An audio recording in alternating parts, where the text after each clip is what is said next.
Welcome to another episode. My name is Dean Vassy. You can find me on X at #Kangas, Instagram #Kangaroos Podcast. Tonight, I'm joined by my regular Monday correspondents, Mark Hello and Jesse Cardinal. Thanks for coming on tonight, boys. Round one and a loss first up. Mark, I'm going to start with you this week. Losing to an undermanned Bulldogs by 16 points. Bit of a mixed reaction from supporters on socials. How do you feel about the result and game itself? Well, first of all, yeah, I don't know. It was more 90% negative and 10% positive on the socials, I would say. But you're right, it was sort of mixed. But part of that is just the frustration at what is perceived as inverted commas honourable loss. When everyone's a bit sick of that. So my view of it was the first quarter was a disaster. And that I put that down to, I don't even know what I put it down to in terms of the coaches, but I just thought we lacked intensity at the start. We probably got out coached tactically. We got smashed on the outside in the first quarter, and I just thought the pressure wasn't anywhere near up to standard. But after that, there were plenty of things I thought to be positive about. So it was just, to me, and the only other thing that upset me was the first 5 minutes of the last quarter, where again our intensity and pressure was poor again at the most crucial point in time. So I think we showed the talent's definitely there, and I think we could easily have won that game with just a few things being done better. But the first quarter was very disappointing. They wouldn't want to repeat that again this week. No, definitely not. Jesse, welcome to the show. I think probably a very frustrating result, because I feel like we let an opportunity go first quarter, and even when we got ourselves back into the game, and we did well to do that. And the only thing that put us beyond at three-quarter time was the inaccuracy in front of goal. But we let it slip again in the first 5 minutes of the fourth quarter, conceding 3 goals 3 goals straight away to blow the game away pretty much. And there was no way back after that, Jesse. No, look, spot on. Our defensive efforts in the first quarter were deplorable, and there's lots of reasons for that. And we were able to correct that. We were able to put a really good showing in for the second half of the second quarter. The third quarter was, other than our shots at goal, were really, really good. There was a lot to like. There was a lot of positives on reflection, which we'll get to. That 5 minutes at the start of the last quarter, when we needed to crash in, we just didn't do it. There just wasn't the midfield pressure. The midfield let us down. And that's well. I mean, the reason I say that is because I think we know that our weakness is our defense, and so it letting us down isn't really that big of a concern, because we knew that was going to happen. The midfield was our strength. Did you see the Matty Lloyd comments on the Sunday Footy show? Yeah, I did. The midfield for mine really let us down. I don't think we had the right mix in the midfield in terms of breakdown, and we'll get to that. But I don't think the midfield mix was right. I tweeted after the game, we have too many midfielders. I know we've talked about that. I know that's obvious. I'm saying the obvious, but the midfield mix was too stretched. I don't think we had the right people in there at the right times. For example, Sheasel too low, Simpkin probably too low. There were some really good performances. Unfortunately, I don't think we had the right people in there at the right time, and I think we didn't have the right people in there at the start of the game, and we didn't have the right people in there for the start of the last quarter. Yeah, we'll definitely talk more about that, because I wouldn't mind getting your thoughts on Harry Sheasel, because there was a centre bounce where they put him full forward. The game was sort of still in the balance in the last quarter, and the Bulldogs got a centre clearance and kicked another goal. So I just find that a bit bizarre that when the game's in the balance, you don't put your best players straight in the centre square. I know Sheasel does have his value as a forward, but yeah, that situation, we needed him in the centre square. But yeah, we'll talk more about that. Mark, was it frustrating for you as well? Because like we talked about, we dominated second and third quarters. Team defense really stood up, and like Jesse said, great article by Ricky Mangies. And it was just a few errors that cost us. I think we conceded 5 goals in those 2 quarters. We had 17 turnovers in the first quarter, but in saying that first quarter, we missed some shots as well that were quite gettable, Mark. Zerha was the main culprit, missing 2 or 3, kicked 1 goal, 4 all up. There was one where we got one out the back. Larky tried a little dribble kick that, I don't know what that was. That wasn't even close to a goal. He's only missed, and then they go the other end and kick a goal. So could have easily been, a win. We just had to cut a couple of those things out, didn't we? Yeah, that's right. I don't think we're a million miles. It's not as bad as people are saying. We're not back to the David Noble era of looking for nourishment and talking about some time trial improvements over the summer to try and get us through the year. And I think that's part of the frustration of the supporter base is they've had a gutful. They want to see some wins on the board. They don't want to see a 16-point loss when the Bulldogs have got 4 or 5 injured players out. They expected us to rock up first quarter and not be 4 or 5 goals down halfway through it. I mean, look, there's reasons that happen, and you're dead right about Zerha. If he'd kicked straight, it would have potentially changed the momentum early on in the game. It does take the stuffing out of you, particularly at Marvel where there's no wind. Because the opposition will kick straight there, and they did. They were banging them in on 45-degree angle from 50 out. Dale and a few others were pumping goals, bang through the middle. So and that'll happen. You can't afford to be missing at Marvel too often, or it'll kill you because the opposition won't miss. So, and it's a fast track, and they can move it down the other end quickly. So, bad kicking is a disaster at that ground. So Zerha, he had 20 possessions and had plenty of looks at the goal. So, he could be the match winner this week if he plays like that. So, hopefully he'll sort that out. But look, I just think we should have won the game full stop, to be honest. I think it was frustrating. Yeah. By the end of the night, it was just like, I don't know how we've managed to blow this. It's just, I totally agree with Jesse about the start of the last quarter. That was just when we'd built some momentum up, So there's probably those 2 parts of the game, the beginning and the first 5 minutes of the last quarter, killed us in the end. But the signs were at least there that we're certainly capable. But yeah, unless we start doing, and the 2-way running stuff that Matthew Lloyd showed. I mean, I take no notice of what Barrett said. He was just ranting like a maniac. But Matty Lloyd made some comments about the guys running some 2-way running stuff that they are going to have to tighten up this week for sure. No, they're pretty simple fixes as well. Yeah, that's right. Jesse, how do you feel about the whole where Clarkson said after the game, and he said it through the course of pre-season, we want to be more games at 3/4 time.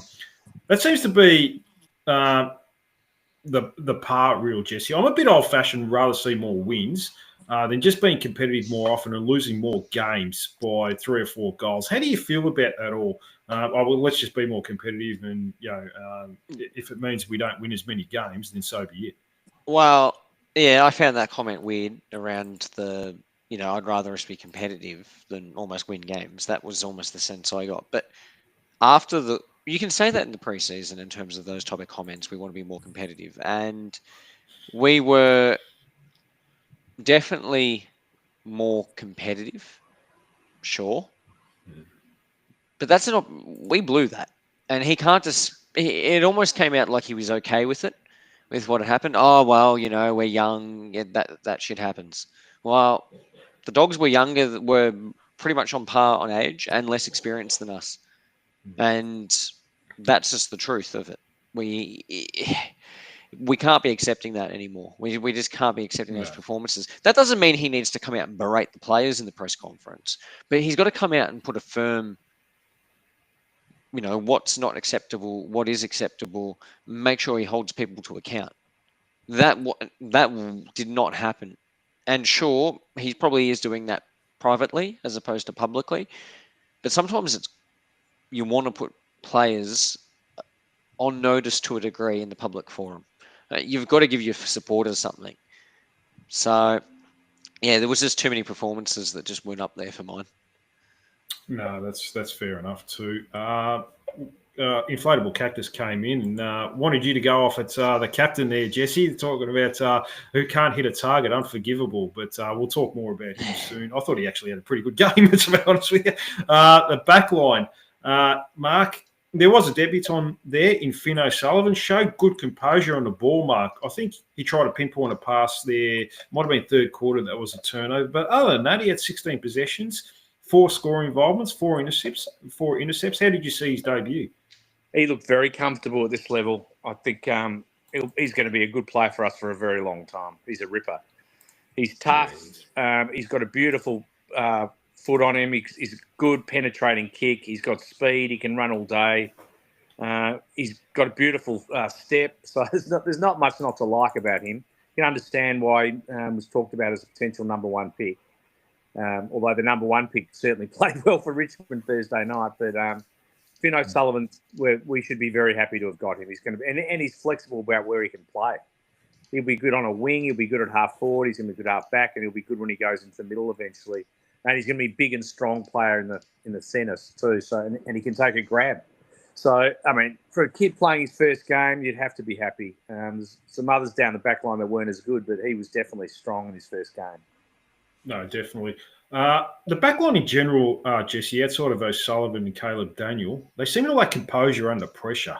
The tall Bulldogs forwards make you nervous. I understand that. But sometimes it's their smalls that made me more nervous, to be honest with you. Vandermeer, Riley West, and even Lockie McNeil in that last quarter almost looked too slick for our small to medium defenders in particular. Do you agree with that, or was I just going a bit over the top there? No, spot on. We made Vandermeer look like Eddie Betts, Cyril Rioli merged.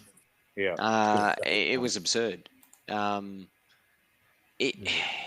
think the biggest problem for me, and I was sitting with a Doggies supporter at the game watching it, and his take on it was, you're too slow down back. You're too tall down back. The trade-off of that is that we had the 3 talls. One gets, and what that meant is that one of them would always come off a man to try. We didn't intercept the ball. No one jumped in front of Darcy and Norton and intercepted it.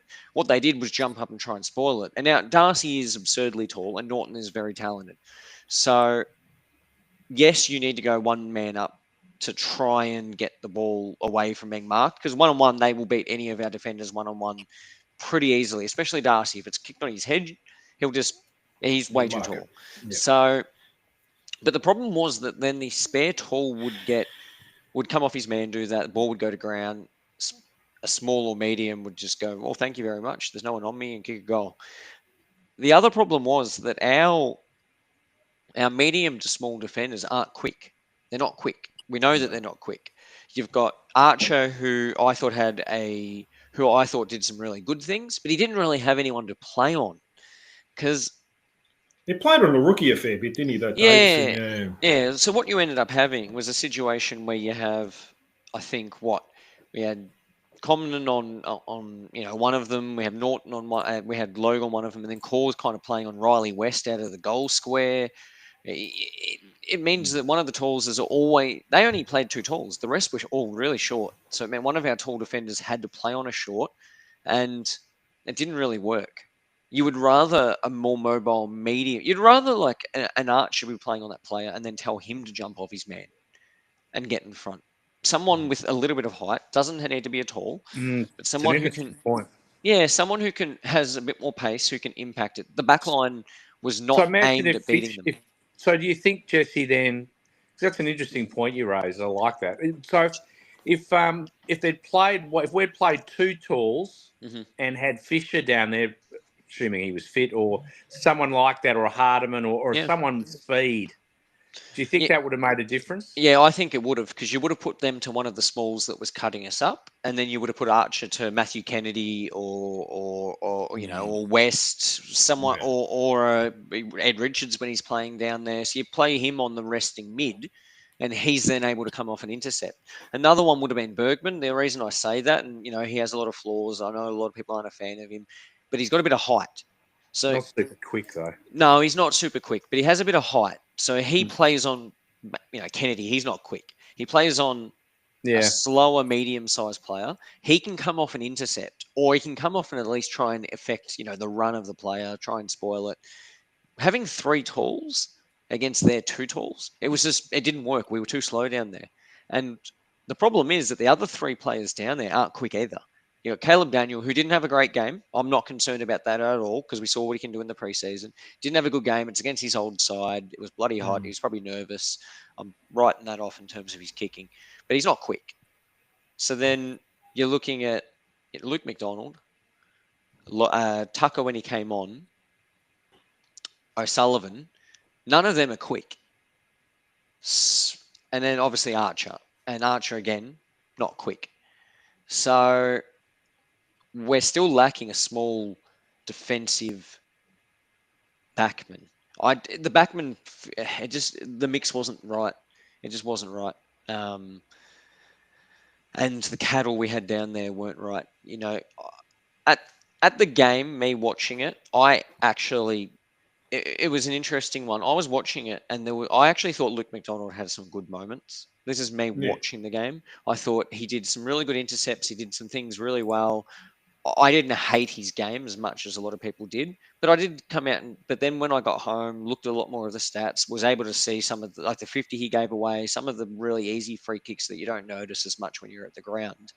The mistakes he's made were really poor because they were all preventable ones. They weren't ones of him being outclassed. They were ones of him being stupid. Marley Williams. Inflatable Cactus is coming with Marley Williams. He'd be all Australian in our team right now. I would love someone with a bit of pace down there. We just don't have anyone with any speed. So, look, well, they have. They're just in the VFL side. Well, that's exactly right. Like Hardeman's got speed, and so has Goda. Yeah, well, that's exactly right. And Goda, coming back from injury, that's fine. But there is no reason why Hardeman should not be in that team. He's got pace. He was a high draft pick, like a, first round, end of, start of second. He was a top 20, 21, 22 draft pick. You've got to get games into him. Instead, and I mean this with all respect, what did Darcy Tucker add to that side? He came on for a quarter and did nothing. Nothing. Made a mistake, and the rest of it he did nothing. Yeah, it cost us goal too, that mistake. And Luke McDonald, play him as the sub and play Hardeman. I know that sounds silly, but at least then you got him. If he's adding this experience that we're not seeing, have him on the bench adding that experience that we're not seeing. But we need someone down there who can actually defend quick smalls. Because that's not Archer. If they think that's Archer, they're kidding themselves. We saw what happened with Bobby Hill last year. We will be torn up until we actually decide to put a small, quick defender down there. We don't have one. The backline mix was a mess, and the only thing worse than it was I think we got the midfield mix wrong, which we'll get to. Yeah. But yeah, it didn't work for me at all. The defense. We've got an opportunity. Logue did do a hammy, yeah, whether that's confirmed. Apparently, it did. It's not 100% confirmed, but apparently there's a hamstring. 4 to 6, is it? Yeah, I've heard that. I'm not sure if it's been confirmed. Yeah, I made a comment on X about we need to look past him, and someone held me to account to that. And that's a fair comment in terms of I was probably misconstrued in terms of what I was trying to say. We can't look past him. We've got to put time into it. But it's the yeah. Well, I'll get your thoughts on Luke McDonald, Mark. He was matched up on Vandermeer a lot of the game, and Vandermeer had a big influence on the game. We've talked about that. 16 touches, 3 goals, 8 scoring involvements. He looked too slick for McDonald, who was taken off him in the last quarter. Darcy Tucker went on him in the last, and he was too slick and smart for him as well. Where are you on the Luke McDonald thing? Because there were a lot of supporters in the crowd, and you don't have to be deaf that suggested in not so nice words, Mark, that he needed to be better a few times. Now, Jesse said he did a few good things. He did a couple of nice intercepts, so I won't take that away from him. Yep. But as far as playing on a player like Vandermeer, he was far too slow. Like, he had to give him 5 or 6 metres space because he couldn't keep up with him. I think Archer and he play the same role, and there's only room for one of them. And I think Archer's the future. So I think he's in. I think he's in trouble. Spot on. And I think the club knows that. I think the reason he's not joint captain is because they're not 100% sure of his place in the side. He did do a couple of good things, but so could have another player. Yeah. There's 2 guys playing the exact same role when it needs someone with speed coming out of defence. because at the moment, I mean, Jesse's right. Last year we had McKercher there, and at times we had both Fisher and McKercher, which you don't. Again, I don't think you want both those guys in the back line. But we need someone with speed running it out. And there'll be times we do need 3 tools down there. So even more so in that case, you definitely can't have Archer and McDonald playing. So, yeah, I think he's going to struggle to hold his place. I don't think Tucker should be in that side either, to be honest. I think it's time to move past him. I think both McDonald and Tucker are going to basically fill in depth for the club over the next 2 years. I don't think they're going to be top 22 players. But we'll see. I mean, McDonald might find his form and prove us wrong. But at the moment, it's pretty obvious nearly every supporter on social media wants Hardiman playing this week, I think. Feels like that. Well, apparently he's quite solid in reserves on the weekend. Very, yeah. Fisher was quite good as well, so he's definitely a possibility. But he's obviously underdone. I think one of those two will come in at least. At least one of them. Well, apparently, Archer's appealing his 3-game suspension, which I think he'll get off, Jesse. We're certainly hoping, because that might be the catalyst that saves Luke McDonald if Archer's in the team. Yeah. My take on that is, and I hated the commentary about he didn't try and slow up, because anyone who can see and use eyes and has any common sense can see that the second that the Dogs player goes to ground, now you can argue that maybe Constanti affected him going to ground, and I actually thought at the time that there had been contact in terms of him pushing him to the ground, or he chose to dive to get the ball. There is that split second where it looks to me that Archer tries and slows up. And I took a screen grab of it today. You can see him pull his leg. You can actually see his legs move. Oh, he tried to dodge that whole thing. He tried. Yeah, now, he tried. Should he have jumped over it and just, whatever? He should have got a free kick. He ran out of time to jump over it. He attacked the ball like his father did. Yeah, I thought it was clumsy. But not. There's no way there's 3 weeks. His father used to accelerate into trouble, right? Like almost no one else does. And his son does exactly the same thing. It's so hard to attack a contest like that, and that's your mentality, and then just suddenly stop halfway and pull yourself. He did his absolute best to pull himself up when he saw the guy go down. The guy went down to the ground the last second, and Archer what's he going to do then? I mean, I just don't know what else he was expected to do. The people like Josh Jenkins that are having a crack at him, saying how stupidly careless it was and because he could have injured himself. How's he supposed to predict in the middle of a sprint towards the ball that a guy's about to go to ground? I don't know how he can predict that. Yeah. So look, there's a part of me that says I thought it was a bit clumsy. There's a part of me that if he had been given a week, I probably would have bit the bullet and said, you know what, I don't like it, but fine. 3 weeks, and the justification of the AFL is he didn't try and slow up. That's just rubbish. That is not what happened. That won't hold up. That's not going to hold up. No. So if that is the basis of their argument, he should and will get off. Yeah. If the basis of their argument is, well, it was an awkward technique or yada yada yada. Look, they could have argued it, and I probably would have been okay with them with a week. But leaning towards, well, it shouldn't have been anything. Based 3 weeks on the basis of him not slowing down, that makes no sense. So you are right. Look, if he goes out of the team, if he does get suspended, then you probably have to play Luke McDonald, because the only other one who I'd say is similar to those two is Bergman. So if Archer had a broken leg, was that because his legs were taken out? Well, it should have been, by the letter of the law, he should have got a free kick, because you're not allowed to go to ground like that. Well, how do you? Because you've got to protect the player. Should have got a free kick. It's mad. It's insanity. Yeah. So, and apparently the 3 weeks is because the player got a concussion or something like that, so which is ridiculous. But we'll move past the AFL and the idiocy.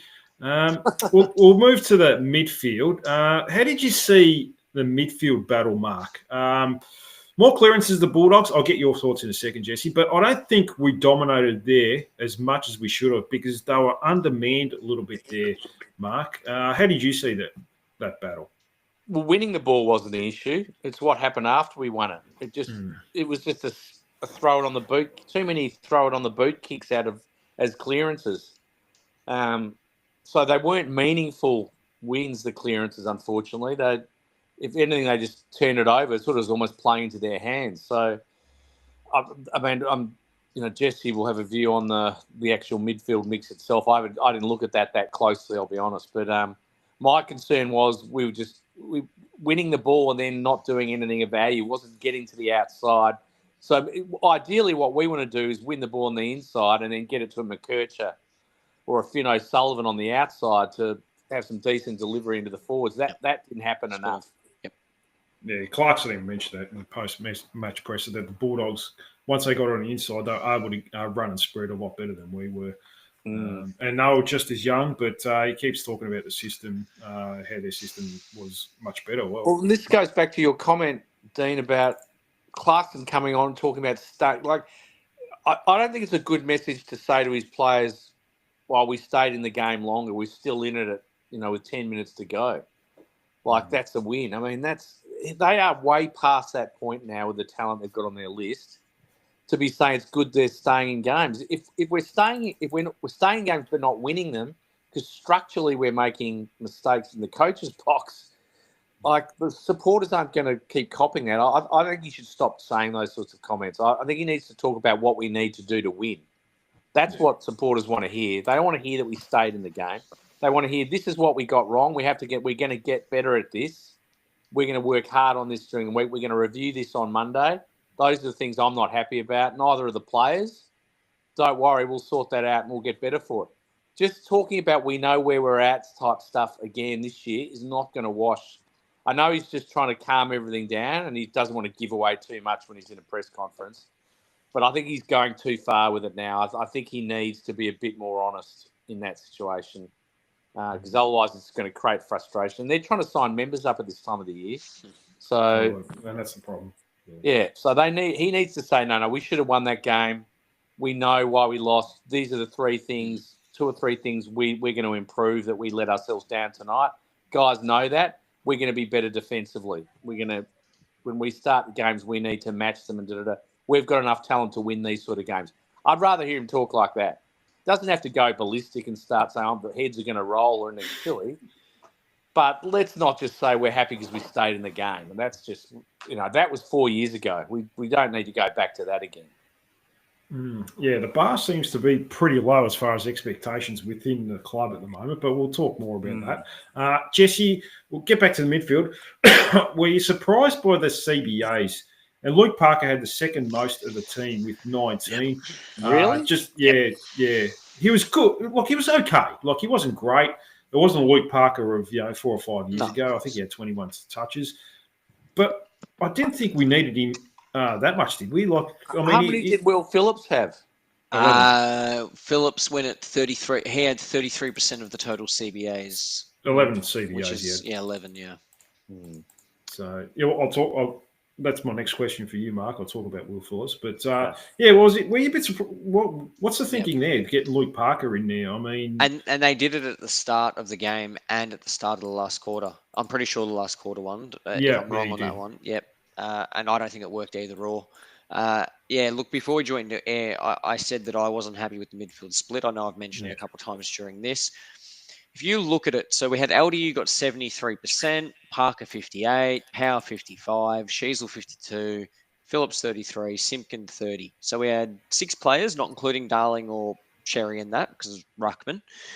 So we had 6. The Doggies had Richards 82%, Libba 79, Sanders 42, Kennedy 42, Fraser 36, West 15. Now Fraser 36 might be he rucked a few because Bevo, but West 15, Harms 3. So they had 2 dedicated midfielders, Richards and Libba. We're almost in there for the whole game. We split it much more, and I don't think it worked. A lot of the time, we went with a mix of LDU, Parker, and Powell. You tell me which one of those guys is quick. LDU's got some explosive ability to push out the contest, but he's not. Mark said it before. If you give him space, he'll if he's got the ability to get out of the contest, he'll get out of there. Those other 2 blokes aren't moving the ball. They'll win the ball, but they're not moving the ball on. They're usually hat kicking it. Yeah. So the mix just wasn't there. And I'll leave the Phillips part for Mark, but in terms of the split of the others, we only had, not including Bailey Scott because he played on the wing, we only had 2 midfielders get over a player rating of 10. Now, one of them was LDU, and one was Jai Simpkin, and he only had 30%.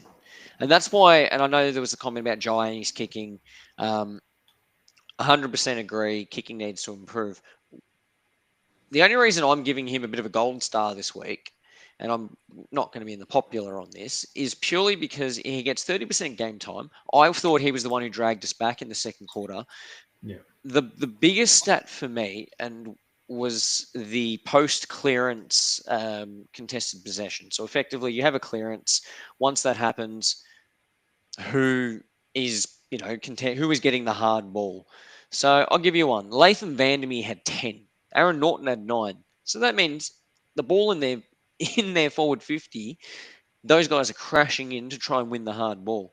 Our highest was Jack Darling. Now, let's remove those and focus on midfielders. Jai Simpkin, 6. Bailey Scott, 6. Luke Parker, 5. So, they're crashing in. They're doing what you'd expect. Tom Powell, 0. I'm going to give him a whack because I've always been a big fan of Tom Powell. His player rating was 2. You can say whatever you want about his 27 disposals. He was, according to player data, 6th worst player on the ground. And that includes a player who was knocked out, the sub, the other sub. So they're the only ones under him. So if you exclude those, the 2 subs, he was, the 4th worst player on the ground. That's with 27 disposals. He got 27. What was he doing? He must have been kicking them backwards. Wow. He had 298 metres gained. When it's 70%, it's 3 clearances. You had 55% midfield time, and you get 3 clearances. 8 tackles, tick. That's good. I didn't see the bounce attendances yet. It's probably not good enough. It wasn't a good enough output from him. And the mix just wasn't right. How can you go from having Sheasel in the game against the Eagles getting like 80% midfield time and dominating? We're talking 190 champion data point, 170 champion data points. He was off the charts, to giving him 52%. Which is what, 17, 16? 17, yeah. So 4th most. Yeah, so the 4th most. How does he drop down that far? He is the most, and he didn't have a great game, Sheasel, which is by his standards. He was still very good. Spot on in terms of player data. It's very wishy-washy. Like, you kick it behind and it says you're terrible. So if you have a brilliant game of kick behinds, it gives you negatives. You're going to take it with a grain of salt and put it up against, champion data and use them both as a bit of a metric. But in terms of Sheasel, he's the most creative one in there. I agree. Yeah, and to Dave's thing, he looked off all night. His disposal efficiency was off. He did that brilliant thing where he slipped under Rory Lobb's legs when it was on the boundary and tried to snap it. That would have been amazing.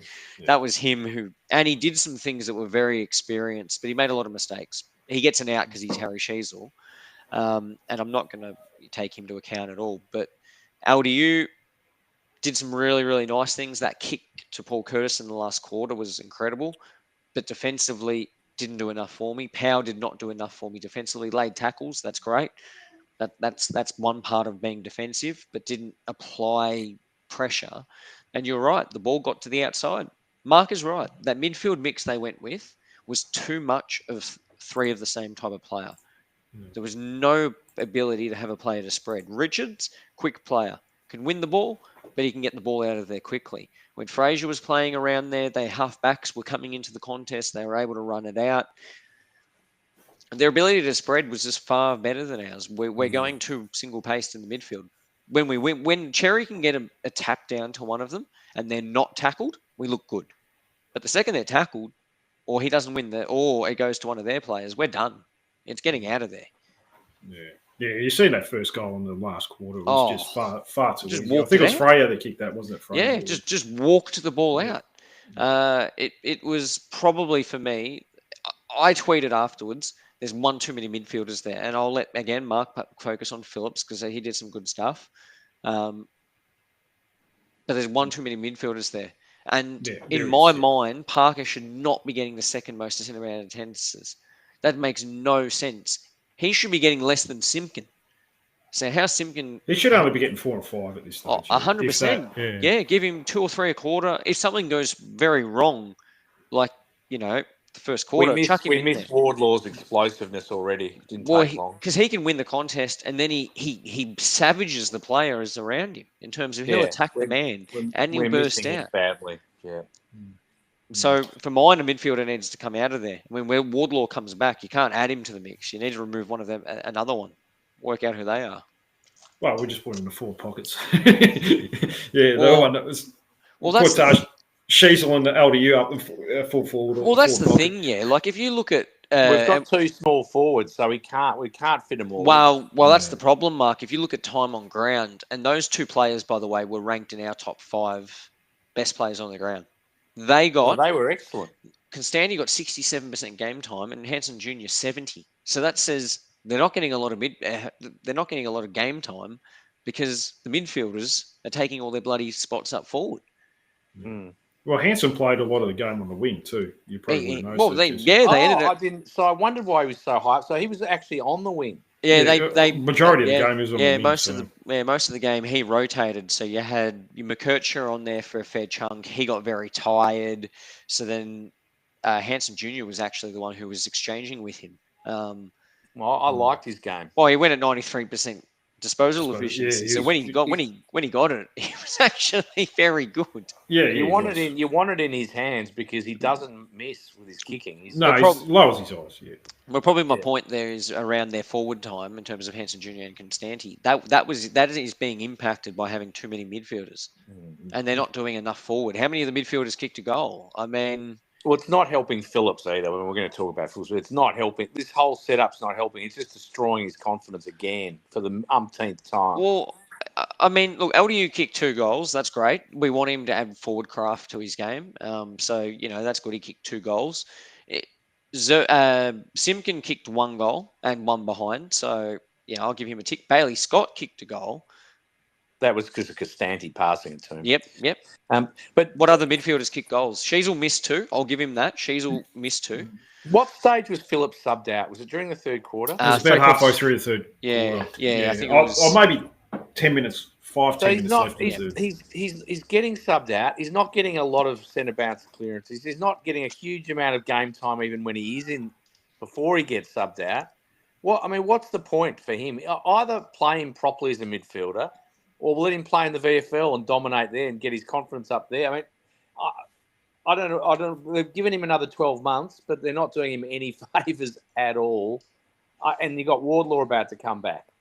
So I think you're right. I mean, something's got to give. And they've got 2 small forwards who both played well and we want to keep in the side because they bring something different. So, I don't think – it's not fair, but I don't think Phillips can play this week. Well, I think if you look at Phillips, the positive on Phillips is he obviously only got the amount of game time that he did, sure. He went 90.9, not 99% disposal efficiency. Now, 11 disposals, only 3 of them were kicks, sure. So but he had 6 contested possessions out of his 11. He was able to win the ball and go at 90% disposal efficiency. He had the 4 clearances, which is more than Tom Powell had for the whole game. Again, I'm not meaning to go him, but Sheasel 6. Robert Hanson Jr. had 6 clearances. He was our second best clearance player. Like, what are we doing? You've got, Will Phillips, 4 clearances. So he got as much as McKercher, as much as Simpkin, 1 less than LDU, 1 less than Jerry. It's frustrating because I don't think you can. I don't think the coaches don't trust him. They don't. The mixes isn't right. He's the first player subbed out every time, Phillips. It's almost cruel. I don't see how he's going to build his career until he gets He needs a run of 2 or 3 games. I'd rather he stayed out of the side till there's an injury, and then when they do bring him in, let him play. He had more tackles, by the way, than LDU. He had one less pressure act. And we're talking about a guy who played stuff all game time because he got subbed out. Crucifying him. His vice is that he can't play other positions. We know that. So it means that he has to play midfield. My argument is he plays a full game as a midfielder. In my mind, right now, with Wardlaw out of the team, he is our best inside midfielder, as in terms of the one who's going to the ground and winning it. Not Tom Powell. Tom Powell, I think, is a better outside player. I'd almost play him on the flanks because I think that we saw last year he can do that. I would be getting Powell's midfield ad time lower. Phillips, I would have been giving a lot more time because I actually think that his ability to win the ball and then give it out to the player is cleaner. He is the best handballer. Powell's a fantastic handballer. But his ability is a little bit like Libba in terms of getting the ball at the source and being able to give it quickly and accurately to a player to run with. Don't worry about what he like. And the fact that he had as many pressure acts as LDU and more tackles than LDU is, that says a lot. It says that from a defensive perspective, he was doing what he was required to do. It's just, it's a bit frustrating. It is a bit frustrating. And you know what? He probably doesn't play this week and they probably go down the path of playing another player. And, that is what it is. But, look. He's stiff. I think I actually do think it's stiff. Like, I just think it's stiff because I think he plays that whole game. Now, it may have been a fitness thing, and that's a completely different story. I don't think so. But he plays that whole game. I argue that he does more with 18 disposals than Powell does with 27. Well, just on that, not on that, but Luke Parker had 19 CBAs. Guess how many clearances he had without looking, Jesse? 1. He had 0. So, that's actually probably a better example. Yeah, that's a really good point you raised there. I argue that Phillips does more than Parker does. Yeah, I was a bit surprised when I did see that Luke Parker had 19 CBAs, but yeah. That should be significantly lower. Significantly lower. In my mind right now with Wardlaw out of the team, your starting midfield should be Harry Sheasel, Will Phillips, and LDU. You've got a player who will go in and win the ball. You have a player who can dance and explode from the contest. And you have Sheasel who can do smart things. So you've got a mix there. You're not, sure, McKercher's not ready to go in there yet. Probably, well, so they say. But trial him. Because at least then you've got someone who can actually run the ball out. Troll. I'd rather him be getting 30% than, eat into...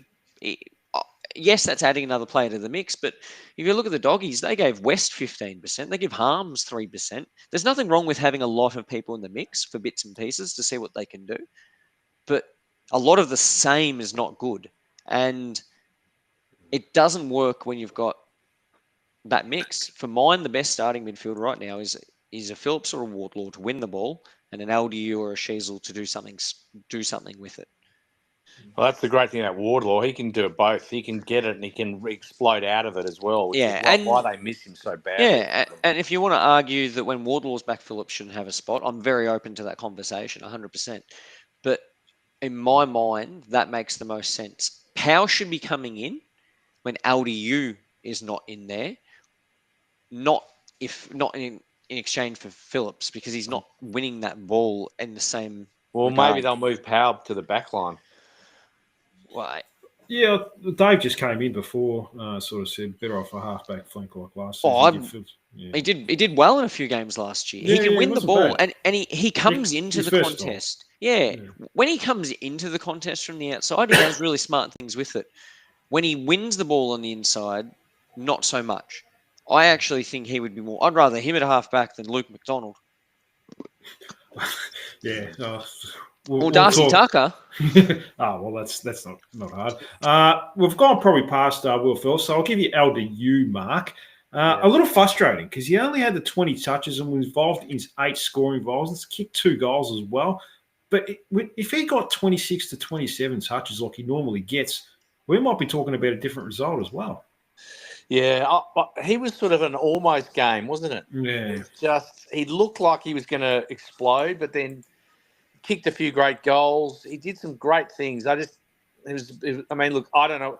Again, I mean, it's hard to judge in a way because from all reports, and you guys were there, it was like playing footy in a sauna. So Yeah. you don't know, it affects different players. That sort of heat can affect different players. Obviously, Robert Hansen Jr. didn't mind it, and a few other players excelled in that weather, but other guys were a bit like someone like Sheasel. Maybe he was 5% off his game. Maybe the conditions affect different people differently. But it's not normal footy weather, that is for sure. Playing inside a stadium where it's massive humidity over 30 degrees, instead of opening the bloody thing, they kept it closed. All those things have an effect. So maybe LDU, maybe it affected him a little bit. But you're right. If he went from 20 to 29, 30, probably there's the game. I think it's important to say, while we're being really critical on the midfielders, that's because we have the highest bar for them.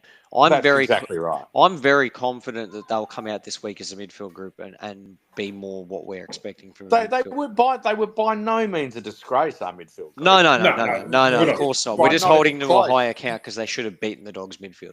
We've got a star-studded midfield, and we need to dominate in that area because we're lacking a little bit in the back line, and the forward line, I have to say, is definitely looking more and more dangerous. So that's good. But just probably one more note on the midfield before we get to the forwards, if I can. There was a point in the game where the inside, so the starting bounce clearances were something like 15-2. So we would. Well, it might have been like 15-5 or something, yeah. And those 5, they all scored off. That was the difference. When they won it in the middle, or it spread out, and then they got it, they were clean. When we win it in the middle, and this is the whole point about having a dedicated person attacking when we won it in the middle, it just went nowhere. It didn't go anywhere. They didn't do anything with it. They just bombed it forward and hoped for the best. And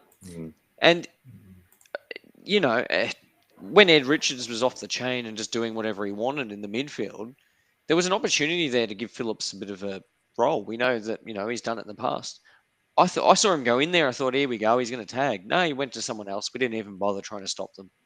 It was bizarre. So I think there's a lot we can learn as a group from the midfield, and I'm expecting them to fire next week. Hopefully, definitely. Going to have to. I mean, they do have Max Gawn in the ruck that pretty much carries that midfield, but I think Tristan Cherry competed with him really well last year, and we almost got Petrarca's no hack either. He goes all right, apparently. So, Mark, a good debut by Jacob Costanti in a forward half, 10 possessions and 6 tackles. Good energy. He looks a good find for the forward half game, considering he was pretty much just a throw-in as part of the Luke Barker deal. I'd like to see a bit more offense and hitting the scoreboard, but something to work with there. Yeah. I mean, he's the guys are going to love playing with him. That's for sure. I mean, he gave that goal to Bailey Scott. 80% disposal efficiency. Clean with it. Now, he was only 25 metres out himself. I don't know. He was just very generous to give that away. Would have been his first goal in AFL. But I think it's a lack of confidence going for goal. It looked like it, didn't it? Yeah. He couldn't get rid of it quick enough. No, that's right. But he might have been a bit nervous. But that he'll get a lot of confidence out of that first game. I think he'll start scoring. I don't think that'll be a problem for him. And at the end of the day, we've got Zerha, we've got Curtis, we've got Larkey. Robert Hansen Jr. and those guys around there to kick goals. If he kicks 1 goal per game or gives one away, as obvious as that, and nails 6 tackles, he'll be staying in the side. 10 possessions, 1 absolute gift goal, fantastic tackling. I couldn't have been happier for him. I thought he was brilliant, and I think he'll be there for a while. I mean, we need that. We need that pressure in our forward line badly. Yeah, look, it was evident, particularly after quarter time. He did a couple really good inside forward 50 tackles as well that were holding the ball. So, yeah, a great debut. Jesse, another debutant, Jack Darling, a real presence up there, brings the ball to ground every time. Very smart football. There was a couple of plays, I think we talked about this off air, where he took the mark on the wing, swung around quickly and kicked it to Nick Larkey. To his advantage, he ended up kicking a goal. Took a nice mark over Rory Lobb, just protected the space in front of him. I haven't seen a smart forward like this at North Melbourne for a very long time. He's going to be valuable, isn't he? He is extremely valuable. You could see it. The way he was coaching people around him, for those who were at the ground, you could see him directing people. That wheel around was absurd. The fact that he took the mark, wheeled around, the guy on the Dogs player was rattled. He wasn't expecting this 50-year-old man to roll around on him. And he rolled around under pressure and delivered the best kick of the day. This absolute laser onto the chest of Nick Larkey, who scored. It was incredible. Look, if you look at it, he had 12% CVA, so went in there, rucked when he needed to, did a decent enough job. But that's not, his ability up forward was good. He scored. Would you want him to score more? Sure, but he was the one pushing up the ground, allowing Larkey to stay deep up. Larkey doesn't kick 5 goals if Jack Darling's not in that team. No, definitely not. No, he gets manhandled. They'll learn to work together better, and we went up too much. Sometimes the one thing that frustrated me is sometimes when the ball got bombed in, him, Larkey, and Zerha or Curtis would all jump for the same ball. Yeah, they all went for it. And then they just run the ball out and kick a goal because no one would tackle them for the whole back line, and we made, Dale look like the greatest halfback of all time. So they needed to change some of their movements, but his stats purely based on his own output were a tick. If you take into account that Larkey kicked 5 goals, yes, they were undermanned in the back line, but the fact that he kicked 5 goals, Zerha could have kicked at least 2, if not 3. Really, that's what he should have scored. And the fact that Curtis was able to get 3, albeit in the last quarter, none of that happens without Jack Darling, because one of those key defenders moves off, and then the next best defender goes on to the next one, and it cascades. He made all of the rest of them dangerous. He had a fantastic game. Again, player ratings take it with a grain of salt, but he was 1, 2, 3. He was our 4th best rated player on the ground, and I actually think that is accurate. Yeah, I agree. Yeah, no, he was very influential in the contest. And this is coming from someone who wrote him off in the preseason. I did a Tristan Jerry on him. See, I used reverse psychology. And, yeah, we're pretty good at that. So yeah, now he's running around like Wayne Carey. No, it looked fantastic. We're going to need him to do that a lot this year. I'm hoping he looked fit, and hopefully the body can get him through a whole season. Don't worry, Jesse. Finbar's waiting. As soon as he's out for the game, Finbar will be there. No, I want him. I need Darling to have a day out because I need him to kick enough goals for Corns to do whatever he said he was going to do.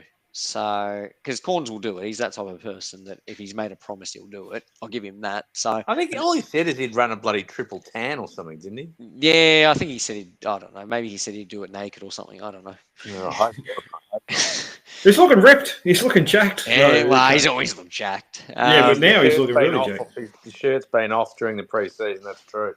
But look, he was really, really impressive. He was one of the positives of mine. The forward line in general was one of the positives. They walked it out a little bit too easy, but I think that's got more to do with the fact that we didn't actually play the small forwards as small forwards. We played midfielders as small forwards. Yeah, I mean, there was one centre bounce. Might have been third quarter. There was Darling and Larkey. In the forward 50 was Phillips, Sheasel, Parker, and Simpkin all there, so around them. So, yeah, it's interesting that, you got 4 players there, probably Simpkin, Phillips, I mean, they're not really exactly forwards. So Simpkin's got a little bit of forward craft. Yeah, we saw that in the Indigenous All-Stars game. He kicked a goal. He kicked a good goal, actually. I actually like Simpkin down there. I think he should have got a bit more midfield time when we needed to crash and bash. but he had his defensive efforts and were actually really good. So I don't mind him. I would rather him have like a 40-60 split as opposed to a 30-70 split. It doesn't need to be massively different. It's more around the timing of the CBAs that he gets that's important. But I don't mind him down there. But you're not telling me that the opposition to defenders are worried about Will Phillips, Tom Powell, getting forward time. They're not. No, they're not. Mark, interesting player, Colby McKercher. Are we wasting him a little as a high half forward right now? He's been doing that through the whole pre-season. He has looked comfortable there. 17 touches, 5 scoring moments. Played Hanson a fair chunk on the wing. I'm shocked they aren't playing him almost as a permanent winger right now. Are we wasting him? I mean, watching it on TV is a bit different, but watching it on TV, I thought he was completely wasted. He looked a bit lost in that role. I mean, he did well to get 17 possessions still. He's such a good athlete and runner. He's still going to be dangerous playing as a forward flanker, but surely that's not. It's just it's a strange fit. So I'm a bit more with Jesse. I'd rather they start throwing him into the midfield and certainly play him on the wing. I mean, Robert Hansen Jr. is a small forward, so there's no reason he can't play on the flank and give McKercher more time on the wing, unless there's a reason we don't understand. But I don't think fitness could be an issue because he ran out games no problem off the halfback flank last year. He's running all day. He did have a lot of tackles. Yeah, he had 5, I think. Did he? I did see it before. I'll check. Yeah, if you don't mind checking. So wanting him to use his speed to create extra pressure on the forward line, I mean, there's some value in that for the team. Yeah, so that's pretty useful. And 17 pressure acts. I think that was probably more the thing, Mark, because he was the most obvious player of ours on the ground. He could not walk in the last quarter. Like he was struggling, very Dacos-esque in terms of he was struggling with cramp out there. I think that's got a lot to do with he played, I don't want to say a contested brand of footy, but it was a little bit of a contested brand of football in terms of he had a lot of tackles, he had a lot of pressure. He did. I don't know if that's the best use of that kid's body, to be honest. I mean, in the first 2 quarters, I thought that he was really. I thought he did some really good things. There was some really good movement from him. I'm pretty sure he had 5 score involvements. Yeah, that kid's an absolute jet. I'd just be using him on the outside and getting him to be delivering the ball inside our 50. I wouldn't be using him as a battering, not a battering ram, but as a pressure player on the forward line. I just think that's a waste of his talent, to be fair. So if you look at his disposal breakdown, he had 8 disposals in the first quarter. He had 1 in the second, 6 in the third, and 2 in the fourth. That was a weird one. Either he really likes going to the other side of the ground. Maybe there was a bit more wind that way. I don't know. There was no wind there, Jesse. To one end of the ground, he had 3 disposals. To the other end of the ground, he had the remainder. It's a very weird one. Plus, his tackles were non-existent in the second or fourth. I can't. The only thing I can say is he's 1 disposal in each. His disposals in the third and the fourth were only in the forward line, and I probably noticed that. It was almost like he played a lot of the third, the second, and the fourth quarter as a forward. While the first and the third, a lot of it is offensive half, but offensive wing. And they weren't dangerous spots though, where he got the ball. But I mean, they're on a boundary. Yeah, the main one for me was first quarter 8 disposals going at 88% disposal efficiency, and 4 of those were kicks. And 141 metres game, which is half of what Power got in the whole game. So his first quarter was good. I think he got a lot more involved. Maybe the fact that he was playing a different role meant that his tank went out quicker. I mean, he's still young. It was a hot day. Not too worried about the tank. We know he can run it out well. I still like him coming off the half back line and bursting through the contest. Look, I was happy that they played him on a wing. I was happy. I'd rather him on a wing than half forward. I do not want him anywhere near the forward line. I don't want him playing as a half forward. That makes no sense to me. It makes absolutely no sense. Why would you want him playing as a half forward, coming up the ground, and then re-delivering? And it's not realistically going to happen that way. It makes more sense for me for him to be playing on the wing, going down back and running the ball along, or coming off the half back line. or play him as a midfielder, which is what he was as a junior. Yeah, well, that's right. Give him some midfield time. At least he adds pace to the contest. Mm. But yeah, I don't like this him playing as a half forward thing. It's not for me at all. No. This year I'm going to try something different, boys. I'm going to go, instead of like a 3-2-1 traditional voting system that people do, which is nothing wrong with that. I'm going to go for the defensive player of the week instead of the traditional 3-2-1. I have Jacob Costanti this week for his defensive work, 6 tackles and good pressure acts in the forward half. Just on the top of the hat, at the top of your head, there, Mark. Can you give me a player that was possibly did some good defensive stuff for you over the weekend? Cherry. Charlie Coleman. Sorry, I shouldn't have done that. Oh, that's nasty. You go Tristan Cherry. All right. Yeah, I'll go Tristan Cherry. Ah. Yeah, okay. That's not bad. I don't know what his stats were, actually. He had 7 tackles, 16 pressure acts, 51 hit-outs. Yeah, Good on you, Rex. Yeah, no, he's a gun. What about yourself, Jesse? He would have been right up there for me. He had the 5 clearances. He had 2 post clearance, contested possession, 6 ground ball gets post clearance.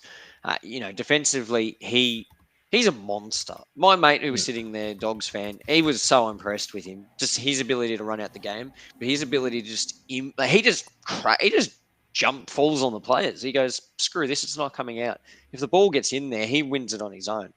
But to try and be different, you've gone Constanti, which I think is a really good one. You've gone Cherry, who I probably would have gone as well. I'll go with someone else. Look, Jai Simpkin had 7 tackles and 22 pressure acts. I mean, that's pretty good. Yeah, it's the most of pressure acts for any player on our team and the second most tackles of anyone on our team. That's why he's captain. And he also had... what was the other thing? He also had the 6 post clearance contested possessions. And I know I'm harping on about a random stat here, but that says once the ball actually goes out of the clearance, you're still trying to win the ball. Say all what you want about his disposal efficiency. I'm not disagreeing, but that says to me that you actually you actually gave a shit. You actually crashed in. And when you didn't win the ball, you went and won the ball back. So that to me, 22 pressure acts, 7 tackles, really, really good defensively. I was trying to give it to one of the defenders, but I struggled, unfortunately.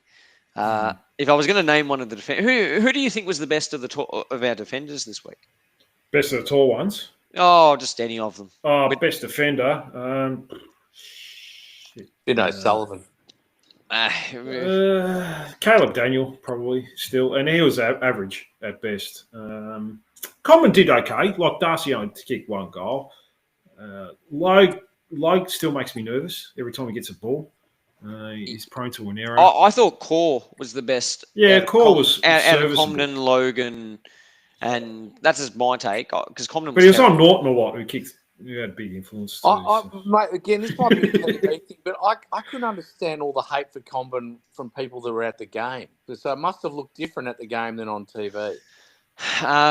Look, there was a lot of, I think, there was a lot of noticing what they were doing in terms of positioning and stuff like that. You could see from a mile away that the ball was going to set forward. And if it was 1 out, I didn't blame the defender because they're not going to win against those 2. It's just not going to happen. But Comden's inability to defend alongside another defender was probably the problem. A lot of people, and I know the other podcast, the other main one, the one that you went to the other week, the name's escaping me. Further north, Josh. Yep, further north. Yep, Josh, who just replied to my Insta comment. So on you, Josh. He made a really good point in his spill about the game where he said that Comden's not being used in the right role. They used him because of his height on Darcy. That was a mistake because he's not the best defender. He's not better than those 2 defensively. He kept him to 1 goal, though. He did his job. I'd rather him as an intercept player. Like I agree with Jesse in that regard. I think he did a good job, but I'd rather him because you need someone his main role is as an intercept defender. Yeah, I would have rather Logue or Core play on Darcy, and then you can get him floating across, get intercept marks. We didn't take an intercept mark all game. But Darcy might have taken 4 extra grabs and kicked 4 I'll put it this way. Sam Darcy still had 3 contested marks. He was playing higher up the ground. And you've got to remember as well, English is shit, and so Darcy had to ruck a lot. I reckon 3 contested marks will be probably in the bottom 4 games for the year for Darcy in terms of his output. I agree, but I don't think it was Comden who was stopping him. I think it was a bit of his role because he did get a bit. He had 25% CBA. He had to ruck a lot because again, English isn't fit. I don't know. English is terrible. The most overrated player of all time. Sherry continues to give him a bath, which I enjoy watching. Darcy, yes, we were able to stop his influence, but that's because one of the other defenders had to come off and help spoil. Darcy, he kicked 1 goal, 1 behind, but he just drew everyone to him. And Comden didn't. The 2 times that he had goal shots were 1-on-1 on Comden, and he destroyed him. We were able to do it when someone else came off, but then the Smalls scored. So I don't know how you. I said to my friend during the game, I don't know. In my mind, do you know who would be a really good defender to play on Darcy? Will Dawson. Not right now, but obviously 200 centimeters tall, actual proper defender. We don't have a tall defender. Logue's not huge. He shouldn't be playing key defender. He's playing on a more mobile, like a Jack Darling type. Core very similar, the same. That's why the back line, the 3 of them, I don't know if I like it because against some forward lines, like this week, for example, it probably works. But it didn't work against really tall key forwards. Comden, for mine, you want him being able to play as the interceptor, like you said. I mean, it's open for debate, that's for sure. But look, at the end of the day, the matchups like that didn't cost us the game. There was other areas that cost us. Mark, we move forward this week against the D's on Sunday. A good opportunity to get our first win, I feel. Is it time we beat these teams like this that are near our mark in the bottom 6, or do we just take we're in the contest till 3/4 time? No, I'm not interested in hearing that. Even if he's thinking that, I just don't just say it again. I can't. It's mediocrity that's getting accepted. Well, it's not as bad as nourishment, but it's in the same wheelhouse. I just get away from that. As I said before, we're disappointed we lost. This is why we lost. This is what we're going to get better at. Don't tell me that we're happy because we stayed in the game till 10 minutes to go in the last quarter. Like, there's no supporter after 6 years that's going to celebrate that. None. Right? Or very few at best. Yeah. Now, I'm as positive as anyone generally about the club, but I understand supporters have had a gutful and they want to start winning games. And we all expect 6+ wins at the very worst this year. So, yes, we need to start winning games like this week.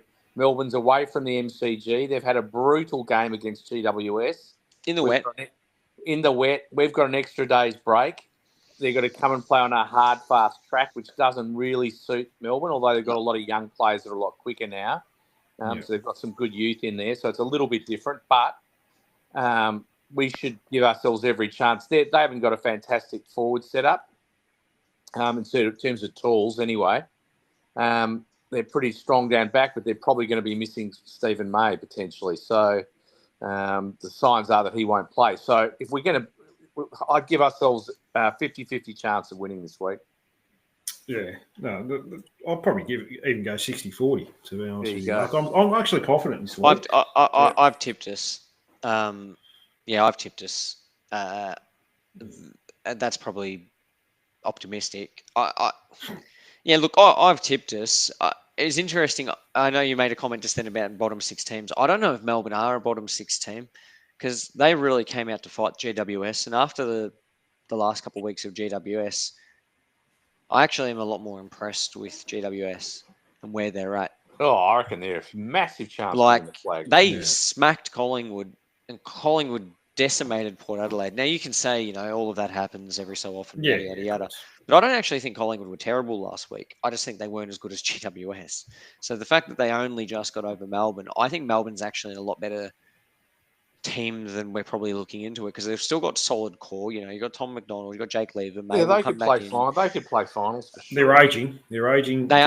They are aging. They've got a young, good youth. They've got a young, they've got some good kids. Is it Caleb Windsor? Is that his name? Yeah, the winger. Yeah, he's good. Good young player. Can't tackle that Their guy. forward line is going to be an interesting one, though, because they obviously went with Jacob Van Ruin, Matthew Jefferson as a first gamer, young key forward. They go with one resting midfielder, Bailey Fritsch, and then two smalls in Jack Henderson and Cade Chandler. They obviously have Harry Sharp in the side, who did a number on us last in the VFL the other week. I mean, The rain Matthew- suited. Matthew- The rain suited them. they did. Matthew Jefferson kicked 2 goals for them. Petrarca kicked 2. Sharp 1, Van Ruin 1, Aiden Johnson 1, and then, smalls mostly. Who's going to play on their smalls?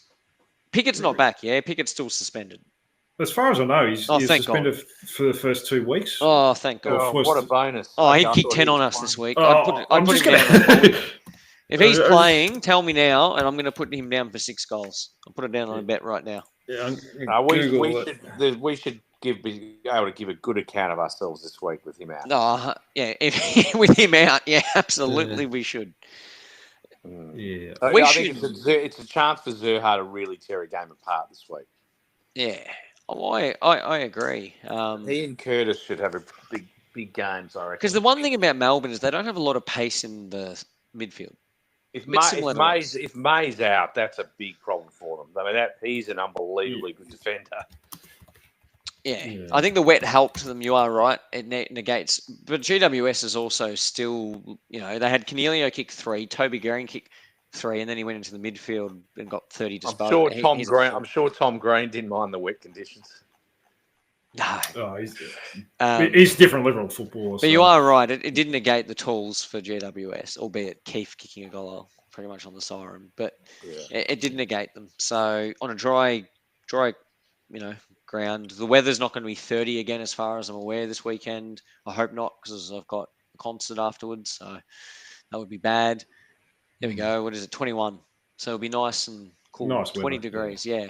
Perfect. So I think we're a good chance. I think we're a good chance. If we don't win this week, if we get beaten badly this week, or if we get beaten like we did, where it's obvious during the game that we should probably have won, I think the fallout's going to be bad, because it's not good from next week onwards. No, it gets tricky. I think we've got the Crows in round 3. And look what they They did. look to pretty the good. Saints. They look okay. Their forward line, I don't know how we're going Yeah. to defend against that forward line. It is scary. Now, Jesse, team changes. There's going to be Griffin Lowe come out of the team. Might be one of the Dawson boys. I don't mind Callan Dawson because he is probably a bit of a safer bet. He can do a job. I'm not too sure where Will Dawson is as far as fitness goes. And if Jackson Archer stays out, then he probably comes out. Anyone else? I guess Darcy Tucker is on the fringes if he's a sub. Oh, God. Yeah. Wait, did you see that in the VFL practice match, Cooper Harvey kicked 6 goals? Yes, well, I did. I was going to mention that. So, yeah. Six goals, and the quote was his speed was undefendable. Did he grow what happened to him? Is he a speed? If he kicks 6 goals, he's turned into Boomer overnight. Yeah. He has. It's VFL.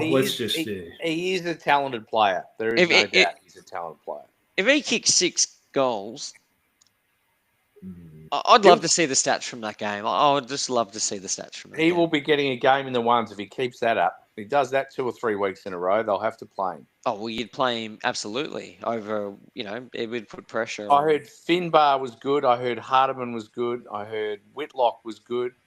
In fact, all the tall young defenders played well, apparently. So, and Goad was good in the ruck again. I'll put it this way. To the question you actually had, who comes in for Logue? Do we actually need another tall defender if they're just playing? I'd like to see Callan Dawson. I think it will be Cal Dawson. I don't think they'll be. I just like the safe bet. They'd like Will Dawson, and he did get he did play a VFL game the week before, so he's had a couple. But he might be a chance, Will Dawson. How big is but I think they'll pick Toby Pink, to be honest with you, Jesse. Don't even joke about it. No disrespect to Toby, but it's got to be Cal Dawson or I'm not going this week if we pick Pink. I'm not watching it. I'm not doing it. I'm not doing it. That would be farcical. He's 195 Jefferson, so anti-redhead sentiment again. We got that The bald guy that's 25, Yeah. Johnson, he looked okay. He could provide a Who's that context. other? Who's that other guy? Maybe he didn't play on the weekend. He kicked a few goals against us in the practice game. Didn't play on the weekend though. It looks like. Okay, I'm not too sure. He's one They've of the got other forwards. Isaiah Pickett's suspended till round 4. Oh, thank God. Jake Malcolm's out for a couple of weeks Oh, as who well. cares about him? They're fringe players. So Although didn't he do well against? Anyway. that's what I mean. These are smallish forwards. Look, I guess if it's just going to be Jefferson and Van Ruin as their two forwards, you could play Core on one of them, and you could play a Dawson on one of them, and then have Comden play on like a Fritsch or someone and come off as an interceptor. Because Fritsch isn't fast. No. I mean, if Archer plays, he goes straight to Fritsch because he killed him last time. But their smalls are going to worry me. Who's playing on Darcy Tucker or Luke McDonald are going to play on Sharp. Sharp? Yeah. Oh, God. Okay. Yeah. He's looked okay. That gives me a headache thinking about it. Their smalls on a dry Marvel deck, quick deck. They'll their forward line's a bit of a worry. Yeah, it might be seeing Fisher in this week. I wouldn't hate it. No. Probably for me, let's just assume Archer doesn't play for argument's sake. Hardiman probably comes in for him for mine. And then probably, one of the Dawsons. I'd love Will Dawson to get a game, but they probably go with Cal, which I don't hate. But one of those, if Toby Pink plays, I'm going to vomit. No disrespect to him, but we're past that, surely. Do you think there'll be any other changes? Mark, anything for you there? Like, I don't know. I can't think of the top of the head. Maybe that if they want to go one less midfielder, maybe Will Phillips might be the unfortunate one. Who comes in? I think. Wow, they don't like him. I agree with that. They don't like him. I just think they don't trust Phillips, or they think he's too one-dimensional, or he's not running. I don't know what it is, but I hate the way they play him and keep subbing him out all the time, and don't give him enough time on the ground. He's just doing nothing. He's had a great pre-season. I haven't seen anything to suggest his form's bad, and he's still getting subbed out halfway through third quarter. So I wouldn't be at all surprised if he doesn't play this week. Wouldn't shock me at all.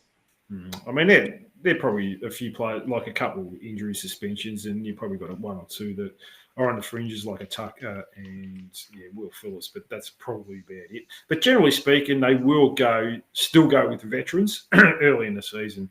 It wouldn't surprise me if they put Tucker on the field, to be honest with you, this week. So we'll have to wait and see. Mark, any final thoughts out there before I let you go? It's been a long one. No, it's only one game. We've got plenty of time to get it right. So I think I'm hoping that this week's the week that the players understand their role, their specific role on the side, and we just do the right thing by the team, not just as individuals. So they get that was pretty much what I thought last week. So I still think that'll be the key. If they can get that right from the beginning this week, we'll be in the game. Well, let's hope so. Jesse, any final thoughts out there? Oh, mate, if we lose this game, we're going to go on a losing streak, and it's going to be absolutely terrible. So, yeah, that worries me a little bit. We can't go with the same team. We can't go with the same mix, and we can't lose this game. We can't. We need to win this game, or we're in a lot of trouble. Yeah, look, we don't even have a first-round draft pick at the end of the year. I hate to bring that up right now, but we can't. Yeah, we don't want to start thinking about, what have we done here? But no, not to worry. We'll focus on Melbourne on Sunday, and hopefully we can get the 4 points. Mark, thanks so much for coming on tonight, sharing your thoughts. I really appreciate it, mate. No worries. Enjoyed it as always. No, thank you, Jesse. Always a pleasure, mate. I look forward to speaking to you next week. Hopefully after a win. Oh, I hope so. Yeah, and thank you to all you lovely listeners as well for tuning in. I'll be back this week again, probably Thursday night after teams are announced, although that will be an extended bench, but you'll get a rough idea. That was a good fun chat, boys. Like, subscribe, leave a comment, tell your mates, missus, whoever about it. That's it from me. Bye for now, and go Roos. All right. Thanks, boys. Thank you. Appreciate that.